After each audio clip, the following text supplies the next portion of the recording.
땅의 모든 족속이라고 하는 제목으로 말씀을 전하고자 합니다. 우리가 금년에는 사도행전 1장 8절 말씀, 그리스도께서 하늘로 승천하시기 전에 40일 동안 제자들에게 보이셨고, 그 제자들에게 어떤 말씀을 하셨는데 그 내용은 성경에 나와 있지 않습니다. 그래서 저희는 우리도 이제 복음서의 사람들의 수준이 아니라 이제 사도행전에 본격적으로 우리가 주의 능력으로 그리고 주의 언약으로 세상을 정복하는 그러한 우리가 어떤 기로에 서 있고, 또 사실 그거는 이전부터 하고 있는 일이지만 더 본격적으로 주 하나님이 세상을 정복하는 응답을 우리가 받기 위하여서, 그러면 40일 동안 주 예수님은 무엇을 가르쳤는가? 그것을 우리가 유치해서 지금 차근차근 진행해 가고 있습니다. 그 가운데에서 오늘은 주 하나님이 120명의 사람들을 부르기 이전에 이미 그들을 부를 때 모든 것을 준비해 놓으셨고, 특별히 그들을 그냥 한 지역, 한 가정, 한 개인이 그냥 잘 먹고 잘 사는 수준이 아니라 세계를 복음화하기 위하여서, 어쩌면 그들이 가지고 있는 재능과 기능을 세계 복음화하기 위하여서 사도행전 1장 8절 말씀을 성취하시기 위하여서 미리 그 계획을 가지고 부르신 거니까, 우리도 여러분과 나도 그냥 우리가 신앙생활을 한다는 것이 그냥 가정 아니면 내 건강 아니면 내 직장 조금 잘 먹고 잘 사는 수준이 아니라 그 이상의 주 하나님의 계획 가운데 우리를 부르셨으니까, 우리가 이번 금년에 또 오늘 말씀을 통하여서 내가 하나님이 이렇게 어마어마한 계획 가운데 나를 부르셨구나라는 것 자체를 오늘 다시금 확인하는 시간 되기 위하여서 제목을 이렇게 잡았습니다. 먼저 그것을 알기 위해서 우리가 창세기, 갑자기 구약 성경에서 창세기 12장 1절부터 20절로 쭉 넘어왔습니다. 자, 어쩌면 금년에는 우리가 어떤 상경 서신서 하나를 선택해가지고 쭈르르 해가지고 강의 형식이 아니라 40일 동안 그것을 제가 또 계속 유치하면서 구약 성경도 하고 시약 성경도 하고 왔다 갔다 할 것입니다. 오늘은 창세기 12장 1절부터 20절까지 주 하나님께서 아브라함을 갑자기 부르십니다. 그런데 창세기 12장은 11장부터 이어진 겁니다. 정확하게 표현한다라고 하면 갈대아 우르에서 불러가지고 아브라함과 사레가 쭉 옮겨가가지고 하란이라는 땅에 거하였는데, 거기서 계속 머무르니까 주 하나님께서 다시 부르셔가지고 내가 내게 지시할 땅으로 가라 해서 지금 창세기 12장이 등장해서 결국은 하란에서 이제 드디어 가나안 땅에 도착하고 있는 장면이 등장합니다. 그런데 여기에서 여호와 하나님께서 아브라함에게 이제 뭐라고 말씀하시냐면 12장 1절부터 3절에 내가 너를 부른다 이거예요. 그리고 너는 복의 근원이 된다 이거예요. 그리고 아버지의 집을 떠나라 이거예요. 근데 2절에 뭐라고 말하냐면 내가 너로 큰 민족을 이루고 내게 복을 주고 내 이름을 창대케 하고 복의 근원이 되라. 그리고 이제 또 뭐라고 말씀하면 3절에 땅의 모든 족속이 너로 말미암아 복을 얻을 것이라고 하십니다. 그러니까 아브라함 한 명을 부르는데 아브라함을 통하여서 그냥 가정이 조금 잘 먹고 잘 사는 수준이 아니라 민족을 이룰 것이다. 또 그 수준을 말하는 것이 아니라 땅의 모든 족속이 너로 인하여서 복을 얻을 것이다. 쉽게 표현하면 아브라함을 통하여서 전 세계에 복을 받는 복의 근원이 되게 할 것이고, 또 아브라함이 혼자 있는 거지만 아브라함을 통하여서 계속적으로 확장되어져 가지고 전 세계 모든 민족까지 복음이 증거되어지는 그 샘플로 가장 기본으로 그를 부르셨다는 겁니다. 우리는 그래서 이제 좀 생각해 보실 수 있는 게 무엇이냐면, 아브라함을 주 하나님께서 부르시기 이전에 원래 제가 이걸 쓰겠습니다. 이렇게 딱 보면 이제 주 하나님이 계시겠죠. 주 하나님은 인간을 제일 처음에 만드셨을 때 창세기 1장 27절 하나님의 형상대로 만드시고 하나님의 숨을 집어넣으셨습니다. 그래서 인간이 생명이 되었습니다. 그리고 바로 그 인간에게 언약을 주셨습니다. 그게 무엇이냐면 땅을 정복하라 이거예요. 땅에 충만하라 이거예요. 그리고 공중에 땅에 충만하고 세상을 정복하라고 말씀하십니다. 그래서 이 말씀은 이미 인간을 창조하고 난 다음에 인간 속에다가 그 언약을 주셨고, 그것은 인간이 가지고 있는 가장 어떻게 보면 근원적인 언약입니다. 이게 나중에 창세기 3장으로 흘러가가지고 3장 1절부터 6절에 인간이 이제 선악과 열매를 먹고 난 다음부터 하나님의 영이 떠나버렸잖아요. 그리고 그 다음부터는 이제 이게 두 갈래로 갈라집니다. 하나님의 영이 다시 들어온, 성령이 들어온 하나님의 언약의 백성하고, 하나님의 영이 아니라 세상의 영, 그 배후에 보면은 뭐 돈도 있고 명예도 있고 권세도 있고 쾌락이 있는 거지만 그 배후에는 사단의 영이 이제 딱 인간에게 들어오는 겁니다. 둘 중에 하나입니다, 인간은. 왜냐하면 인간은 뭐 또 다른 영이 안 들어왔다 할지라도 본능적으로 하나님의 영 아니면 세상의 영, 우리가 바이올로 말하는 사단의 영이 필연적으로 눈에 안 보이지게 사람을 장악하게 되어져 있습니다. 근데 그로 인해 가지고 이게 이제 언약의 백성하고 그리스도를 통한 하나님의 백성하고 세상에 있는 백성하고 이제 쭉 이제 역사가 갈라지면서 이제 두 갈래로 창세기 3장부터 쭉 흘러갑니다. 그런데 이 창세기 1장 27절, 28절 세상을 정복하라, 땅에 충만하라고는 언약은 여기 있는 백성이나 여기 있는 백성이나 똑같이 성취되는 겁니다. 그러니까 인간은 하나님의 영이 있든 하나님의 영이 없든 본능적으로, 그리고 하나님이 가장 기본적으로 주신 언약이 뭐냐면 정복하게 돼 있습니다. 사람이 자기 이름 안 드러내고 싶은 사람이 있어요, 없어요? 자기가 가지고 있는 재능, 나 그냥 나 혼자만 가지고 있을래. 그렇게 생각하는 사람이 있어요, 없어요? 있죠, 있어요. 근데 그건 정상이 아니라는 거지. 인간은 속에서 자랑하고 싶고 나타나고 싶고 발휘하고 싶고, 그리고 아무리 자기가 가지고 있는 뭔가를 감추고 싶다 할지라도 이 속에서 드러내고 싶은 게 있어요. 왜? 그건 본능이라는 거지. 그거는 믿는 사람이든지 믿지 않는 사람이든지 하나님이 그냥 가장 근원적으로 심어놨던 것이기 때문에 그렇잖아요. 그러니까 여러분, 자랑하고 싶어요, 안 자랑하고 싶어요? 자랑하고 싶은 게 그게 인간이 가지고 있는 가장 기본적인 겁니다. 그런데 여기에서 이제 뭐가 나오느냐? 결국은 이게 쭉 나오는데 창세기 6장에 보면은요.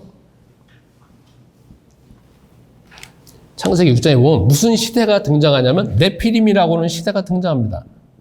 이게 무슨 말이냐면 전 세계에, 그때 당시에 전 세계에 이제 주 하나님의 언약이 아니라 세상에 있는 언약, 우리가 표현하면 뭐 정치, 종교, 정치, 경제, 사회, 문화에서 우리가 말하는 뭐 쾌락이라든지 권력이라든지 아니면 명예라든지 그런 모든 것 자체, 경제가 싹 다 장악되는데 그 배후에 뭐가 있느냐? 하나님의 언약으로 인하여서 세상을 정복한 게 아니라 세상에 있는 영이 그냥 세상을 정복해버렸습니다.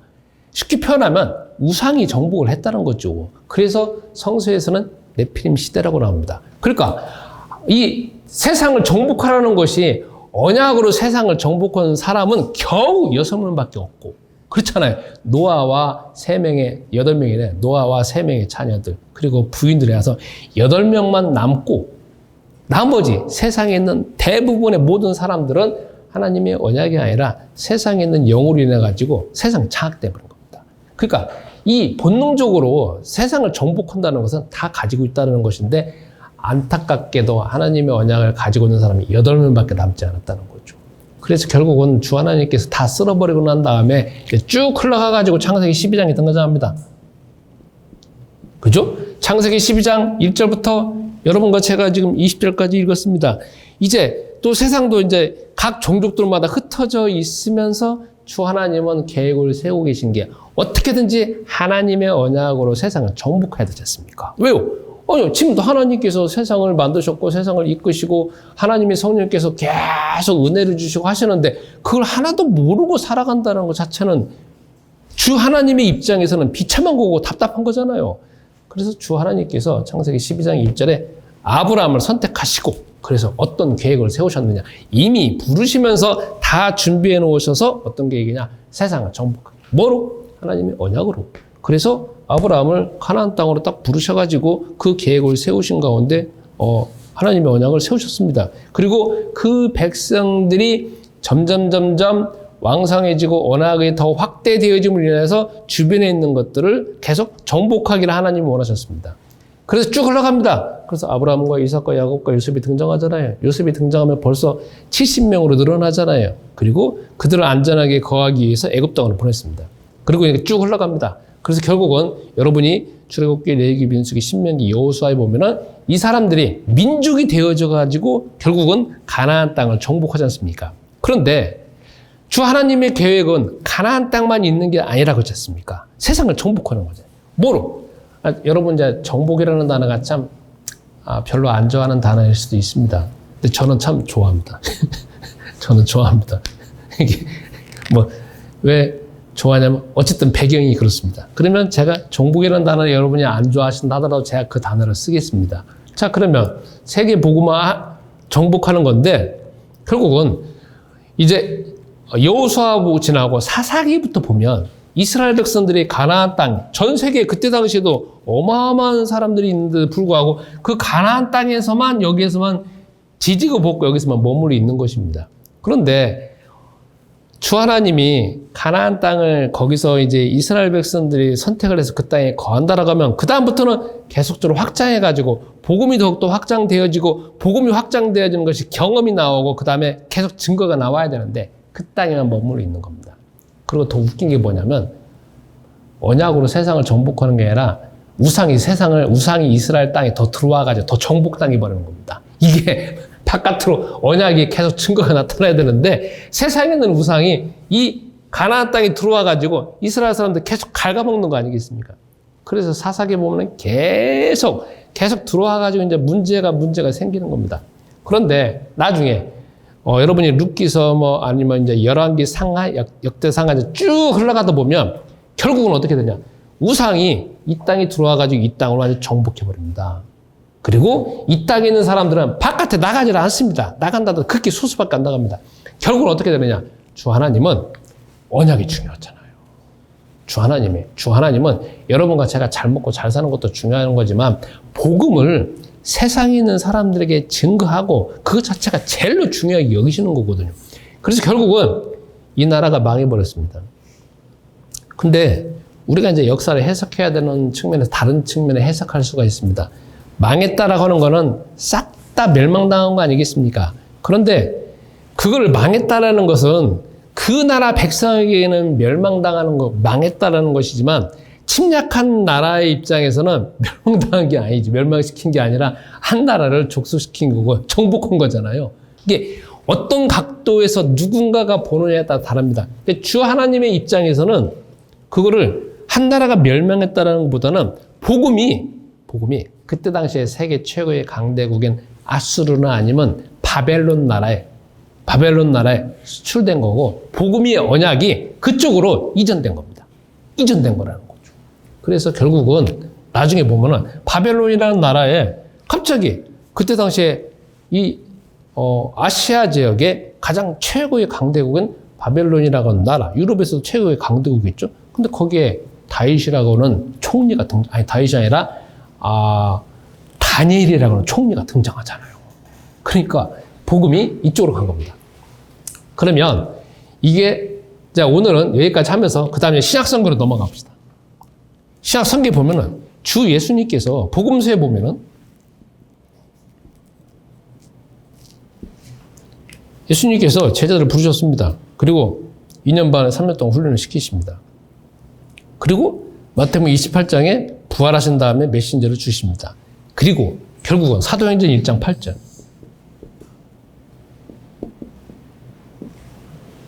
제자를 부르시고 난 다음에 이제 성령이 너희에게 임할 것이다. 그러면 예루살렘과 온 유대와 사마리아 땅끝까지로 내 증인이 되리라고 말씀하십니다. 이 말씀은 무슨 말씀이냐면 창세기 1장 27절, 28절 말씀은 똑같은 말씀입니다.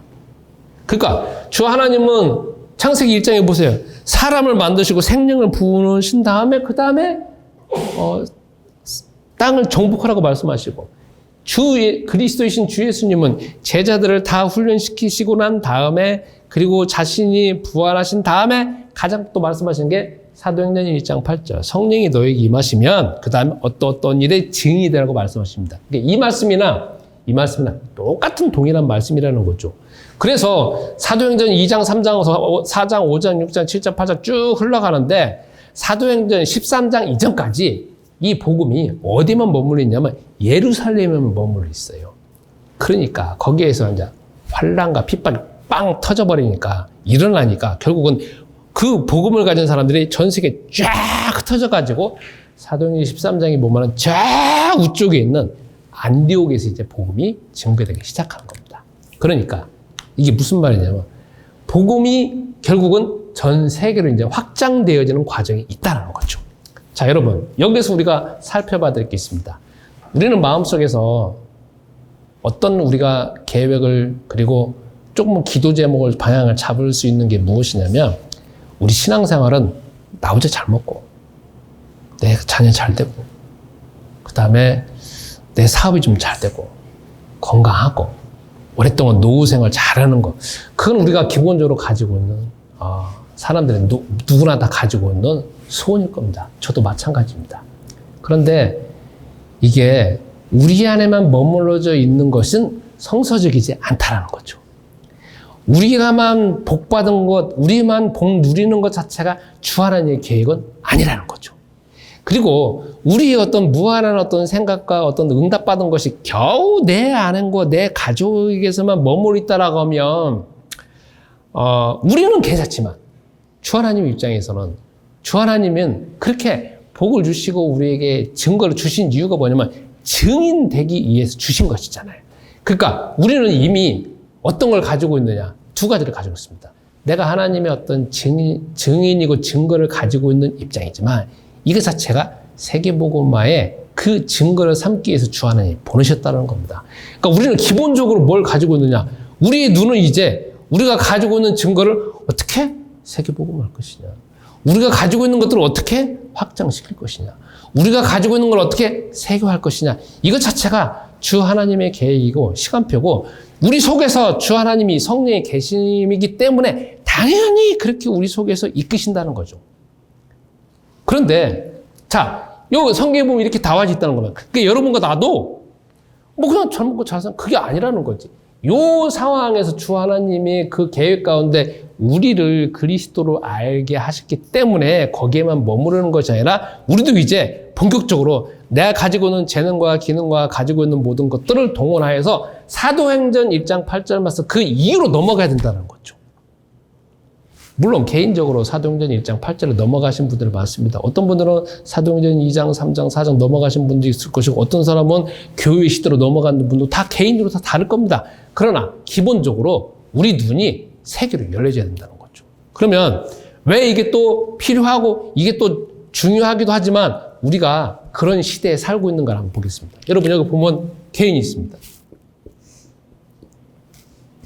제가 저희 아버지 시대에서는 전쟁이 빵 나가지고 50년대 전쟁 나서 아무것도 없는 시대였습니다. 그리고 50년, 60년, 70년 그리고 제가 중학교, 고등학교, 대학교를 거쳤을 때 저희는 영어를 중학교 때부터 배웠습니다. 중학교 1학년 때부터 뭐 I am Tom, 뭐 you are Jane, 뭐 굿모닝 그걸 중학교 1학년 때 배웠어요. 지금 뭐 초등학교 아니면 유치원부터 배우잖아요. 그래서 막 그냥 외우는 겁니다. 뭐 민병철 영어 학과 막 외웠습니다. 그런데 그때 당시에는 세계 생각도 해본 적 없습니다. 그런데 우리나라가 제가 제 친구하고 이야기하다 보니까 우리나라가 1988년 그 올림픽을 치르고 그 시점에 그때부터 여행 자유화가 됐답니다. 그전에는 다 막아놨는데. 그래서 그 다음부터 이제 전 세계로 나가기 시작했습니다. 그러면 저희 중고등학교, 대학교 아니면 88년 되기 전까지는 세계를 어디 간다는 거 생각도 못 해봤습니다. 미국으로 유학 가거나 하는 사람은 극히 소수의 사람들을 갔습니다. 저도 뭐 유학에 대해서 한 번쯤 생각해 봤습니다. 그러나 뭐 해볼 수는 없는 상황이 있습니다. 특별한 사람, 극히 소수의 사람만 갔기 때문에 그렇다는 겁니다. 그런데 그렇기 때문에 우리는 뭐 세계에 대해서 아니면 뭐 어디에서 생각해 본 적도 없습니다. 그리고 지금도 저는 구글도 자주 검색을 하지만 네이버도 많이 검색을 합니다. 왜? 왜냐면 대한민국 사람이니까. 그런데 우리가 알다시피 네이버는 대한민국 땅에만 머물러 있었지 전 세계로 간 적이 그렇게 많지 않습니다. 요즘에 뭐 라인 만들어가지고 뭐 전 세계도 아니잖아요. 그냥 동남아시아권에 조금만 진출해 있지 전 세계로 가지 않지 않습니까? 우리가 뭐 생각을 하거나 뭐 대화를 하거나 아니면 뭐 사업을 하더라도 다 대한민국 땅 조그마한 것만 생각하지 전 세계로 생각하지 않지 않습니까? 그렇잖아요. 그런데 이제 우리가 전 세계로 눈이 돌려져야 되고 이 주 하나님의 언약을 우리가 구체적으로 여기서 성취해 줄 수 있는 어떤 중요한 도구들이 많이 개발되어져 있는 시대에 지금 살고 있습니다. 여러분, 우리나라에서 정말 뛰어난 사람들은 다 어디 갑니까? 어느 나라 갑니까? 미국 가잖아요. 그죠? 그런데 대한민국 땅에 머무르는 사람들도 아주 우수한 사람들입니다. 저를 포함해서 여러분들도. 그죠? 그렇죠. 우리가 또 인터넷 얼마나 발달되어 있어요. 요즘은 또 인터넷 발달되어 있는 것도 아니지만. 그렇잖아요. 그리고 대부분 다 여기 계신 분들 다 대학 나왔잖아요. 그죠? 그리고 뭔가를 다 빨리빨리 하면서 뭔가 막 개발을 하고 있어갖고 또 철저하게 개발하는 분들 아니겠습니까? 우리나라 가지고 있는 습성이. 그런데 지금 뭐가 나와 있느냐? 이제는 AI 시대잖아요. 그죠? 인터넷 더욱더 발달돼 있고, 그리고 구글 나와 있잖아요. 유튜브 나와 있잖아요. 그래서 이제 뭐가 있느냐? 우리가 가지고 있는 생각, 우리가 가지고 있는 지혜, 우리가 가지고 있는 경험 있잖아요. 그리고 여러분과 내가 사업하고 있는 사업, 그리고 내가 뭔가 발휘하고 싶었던 것들을 세계화할 수 있는 플랫폼이 다 갖춰져 있습니다. 우리가 모르고 있을 뿐이고 우리가 생각을 안 할 뿐이지. 그렇잖아요. 그래서 이제 뭘 해야 되느냐? 이 말씀, 이 하나님의 언약이 여러분과 나에게 개인적으로 이게 다 자리 잡고 있는데 그걸 우리가 활용을 안 하고 활성화를 안 시키고 그걸 위해서 기도를 안 하고 그걸 위해서 본격적으로 내가 하나님이 그런 재능이 있는지 그런 계획이 있는지 모르기 때문에 우리는 이런 기도를 안 하고 있었는데 이제 세상은 우리도 모르는 가운데 이미 다 그냥 세계화 되어져 있어가지고 우리가 어디에 있든지 활용할 수 있는 플랫폼을 다 갖춰놨다 이거죠. 그런데 여러분 여기 보세요. 유튜브로 보든지 뭘 보면 대부분 다 나와 있는 게 좋은 내용도 나와 있지만 좋지 않은 내용도 많이 나와 있잖아요. 어쩌면 여기에서 우리가 세계화를 해야 되는데 하나님의 언약의 백성이 아닌 분들이 더 세계화를 하면서 이걸 더 활용하는 게 얼마나 많이 있습니까? 그렇잖아요. 그래서 이제는 우리의 생각들이 어디로 가야 되냐면 세계화를 간다는 거죠.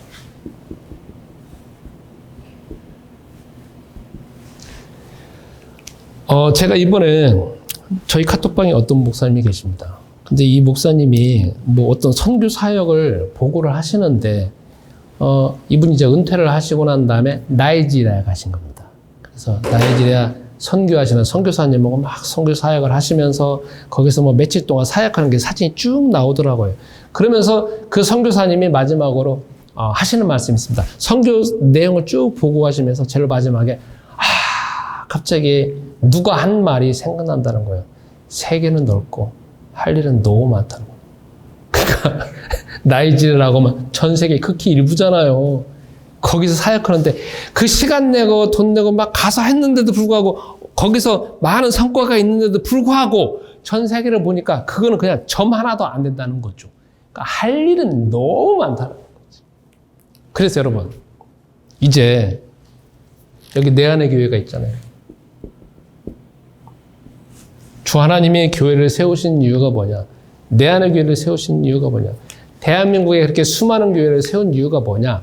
주 하나님의 이 언약을 성취하시기 위해서 교회를 세우셨잖아요. 그죠? 교회는 이제 뭐 그냥 우리 뭐 성도님들끼리 그냥 잘 먹고 잘 살고 그냥 여기서 뭐 복 받고 그냥 우리끼리 잘 지내면 되겠다. 뭐 사업이 잘 되면 되겠다. 이 차원이 아니잖아요. 그죠? 이 차원이 아니라 이걸 성취하시기 위해서 교회를 부르셨고 지금 우리가 바깥에 뭐 어마어마한 교회하고 비교한다라고 하면은 뭐 어떻게 보면 비교 대상이 아니죠. 그렇다 할지라도 아무리 아담하고 작은 교회라 할지라도 여기에서 세계화 될 수 있는 플랫폼을 이미 다 준비해놨기 때문에 우리가 아무리 작고 할지라도 할 수 있다라는 거죠. 할 수 있어요. 그래서 우리는 우리만의 지금 포지션을 찾고 있지 않습니까? 그렇잖아요. 왜? 내 안의 교회는 내 안의 교회만의 포지션이 있잖아요. 내 안의 교회만이 가지고 있는 자원이 있고, 내 안의 교회만이 할 수 있는 일이 있고, 내 안의 교회만이 할 수 있는 어떤 고유한 일이 있잖아요. 그걸 우리는 발견해가지고 현재까지는 발견해서 꾸준히 지금 나가고 있는 거 아니겠습니까? 그러니까 우리는 다른 큰 교회하고 비교한다라고 하면 비교 열의에 있기 때문에 답답하고 열등감이 생기겠죠. 비교를 통하여서 차별하는 거잖아요. 그 비교를 통하여서 우리가 가지고 있는 고유한 포지션이 뭐냐? 큰 교회는 큰 교회가 할 수 있는 일이고, 아담한 교회는 아담한 교회가 할 수 있는 일이 있잖아요. 그렇죠. 그리고 큰 교회가 작은 교회가 비교가 되는 거지만, 우리는 아담한 교회 중에서 우리 안에 다 차원들을 가지고 있지 않습니까? 그렇기 때문에 이 자원을 어떻게 극대화해가지고 할 수 있는 것 자체를 주 하나님이 원하시는 거지, 우리가 뭐 지금 어마어마하게 큰 교회가 할 수 있는 일을 우리가 할 수 있는 거 아니지 않습니까? 주 하나님이 그걸 원하시는 게 아니잖아요. 그런데 제가 가만히 생각해 보니까 있잖아요. 중요한 건 이 전 세계를 아우를 수 있는 플랫폼은 이미 갖춰져 있는 거고, 이걸 한 사람이든지 두 사람이든지 어떻게 활용하냐에 달려 있는 거지, 우리는 이거를 구축할 수가 없잖아요. 그런데 이미 구축이 되어 있잖아요. 그리고 계속적으로 발전해 가면서 전 세계는 모든 기술과 모든 과학자들과 돈이 투자가 돼가지고 이걸 지금 계속 만들고 있지 않습니까? 물론 이게 세계화되어지고 막 글로벌화 되어져갖고 세상을 주 하나님이 아니라 네피림 시대같이 정복할 수 있는 어떤 계획 가운데 하고도 있어요. 그러나 우리는 이걸 활용해서 어떻게 하면은 우리 시대, 그리고 다음 시대에, 그래서 복음이 어떻게 증거되어지고 언약이 어떻게 증거될 것인가, 우리는 우리 나름대로 해야 될 일이 있는 거 아니겠습니까? 제가 스페인에 가보니까 답답했던 게 있었습니다. 제 나름대로. 그리고 제가 가지고 있는 수준에서는 답답한 게 무엇이냐. 어마어마한 성당이 있다. 그리고 거기에 가톨릭을 인하고 많은 사람들이 그냥 성당에 간다. 또 성당에 가지도 않는다. 그러나 제가 느껴진 거는, 그분들은 예수가 그리스도라는 걸 압니다. 지식적으로는 알 수가 있습니다. 그리고 경험적으로도 알 수가 있습니다. 그러나 예수가 그리스도만은 아니고, 그리고 사도행전 1장 8절 증인은 아니라는 거지. 겨우 그냥 나 혼자 잘 먹고 잘 살면 되는 이 수준에만 머물러 있고, 그걸 위해서 그냥 주 하나님을 이용하는 것이고 성당을 이용하는 것 외에는 없다는 거죠.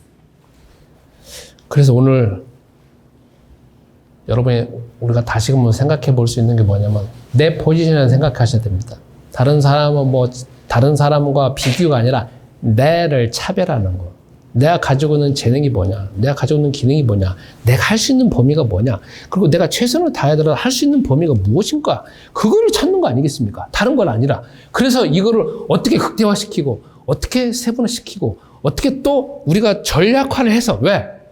우리가 가지고 있는 24시간밖에 없잖아요. 그러니까 어떻게 차별화해가지고 어떤 부분을 나갈 것인가 해서 그거를 내가 어떻게 하면 복음화하고 세계화할 것인가 생각해 봐야 된다는 것이죠. 그런데 여러분, 마지막 한 가지. 우리는 우리 교회만에 할 일이 있고 그 가운데 여러분과 내가 해야 될 일이 있잖아요. 그런데 전 세계 돌아다녀보니까 아직까지도 우리나라가 가지고 있는 어떤 그런 차별화, 전문화 이런 부분을 다른 나라에 가보니까 아직도 있잖아요. 이 전 세계적인 플랫폼을 활용하지 못하고 기초적인 것도 활용하지 못하는 나라가 너무 많아요.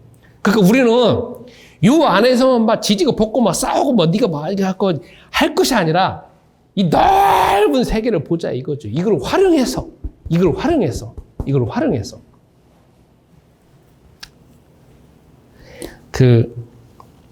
제가 어저께 저희 교회 이름으로 인공지능 AI를 활용해갖고 영어로 번역을 해갖고 음성을 한번 나온 적이 있어요. 우리가 말하는, 제가 복음을 전해야 되겠는데 이건 도대체 영어를 해야 되고, 그 다음에 스페인어도 해야 되고, 중국어도 해야 되고, 일본어도 해야 되는데, 제가 가만히 기대해 보니까 영어 하는 사람하고 독일어 하는 사람하고 하는 사람은 제가 바로 그냥 하면 할 수 있어요. 근데 지금 말한 것처럼 독일어 아니면 중국어, 스페인어, 일본어는 누군가 한 다리를 거쳐야 돼. 먼저 찾을 수 있어요. 또 계속 아쉬운 소리를 해야 돼. 그래서 이거 도대체 어떻게 되는지만 저는 마음속에서만 그래갖고 제가 2주간 동안 그냥 기도를 했어요. 스페인 갔다 오고 난 다음에 기도했습니다. 도대체 이건 어떻게 되나. 내가 아는 사람이 있어. 그러나 그 사람한테 맨날 또 말하기는 그렇고. 그런데 있잖아요. 엊그저께 어떤 유튜브를 보고 있었거든요. 그래서 보고 있다가 어떤 사람이 이제 강의를 하더라고. 이 사람만 머리도 찌부주 하고 있잖아요. 막 쉬지도 않은 사람이야. 하면서 막 하더라고. 제체 막 짜증이 났어요. 근데 그 사람이 뭔 말 하는데 제가 해답을 얻은 거예요. 뭐야? 얘거. 그래서 있잖아요. 그거를 무려 5번, 6번을 돌려봤어. 그래서 저걸 활용하면 되겠다 해가지고 제가 어저께 내안의 교회에 제가 복음을 전하고 싶은 메시지가 있어요. 그걸 기초적으로 해가지고 먼저 영어로 돌려놓고 한국어를 영어로 잘 해석하기 위해서 이제 쭉 한국어로 잘 썼어요. 그리고 영어 이렇게 돌려봤어요. 저 이걸 보니까 괜찮게 해석이 되어져. 어떤 거는 이상하고도 다시 바꾸고 이렇게 했거든요. 그러고 난 다음에 영어를 이제 스페인어로 돌리니까 잘 되더라고. 한국어를 스페인어로 돌리면 엉터리인데 돌리니까 이제 영어를 쫙 만들어 놓으니까 스페인어가 잘 돌아가고 영어로 돌려놓으니까 중국어, 일본어로 잘 돌아가더라고. 그 다음에 AI를 딱 집어넣으니까 그걸 있잖아요. 음성으로 나와요.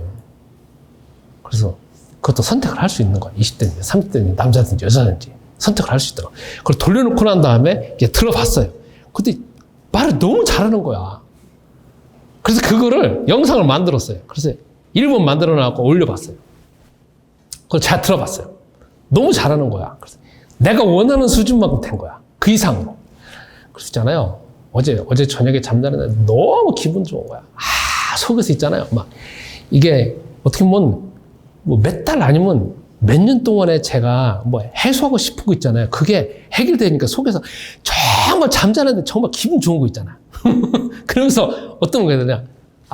내가 저걸 통해서 이걸 아니면 좀 이거 구체적으로 성취할 수 있겠다. 내 수준에서 지금 현재 있는 기술과 내가 가지고 있는 지식의 수준에서.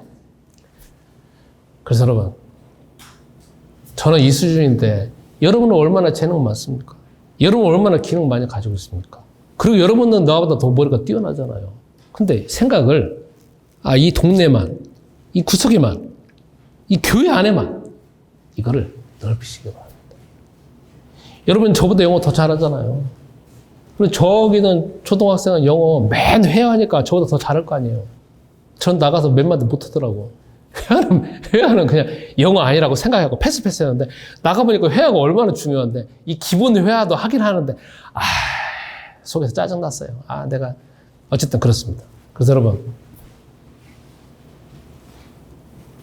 주 하나님은 나를 보내시고 나를 부르신 게 겨우 이 수준이 아니라 세계니까 눈을 넓히셔서 어떻게 하면은 이 플랫폼 활용해서 내가 가지고 있는 지능과 재능을 발휘할 것인가 생각하시고 기도하시고 하신다면 주 하나님 더욱 넓히실 것이고 그리고 그 세계는 있잖아요. 우리가 가지고 있는 기본적인 복음 있잖아요. 일도 모르는 사람 천지대 말이에요. 천지. 근데 우리는 너무 복음을 알고 너무 알아갖고 우리는 그냥 안다고 해가지고 하는데 우리는 사실 기도도 별로 안 하는 거지만 그 기본만 안다 하더라도 구원받을 사람 그리고 어떻게 보면은 그를 통해서 어마어마한 일들 벌어질 사람 너무 많다라는 거죠. 생각을 더 넓히시는 시간 되었으면 합니다. 우리 잠깐 기도하겠습니다. 우리가 가지고 있는 재능을 나에게만, 내 가정에만, 내 자녀에게만 머무는 것이 아니라 이게 전 세계 80억 인구에 어떻게 증거될 수 있는 눈을 열어주시고 마음을 열어주시고 믿음이 회복되게 해달라고 1분 동안 기도하겠습니다.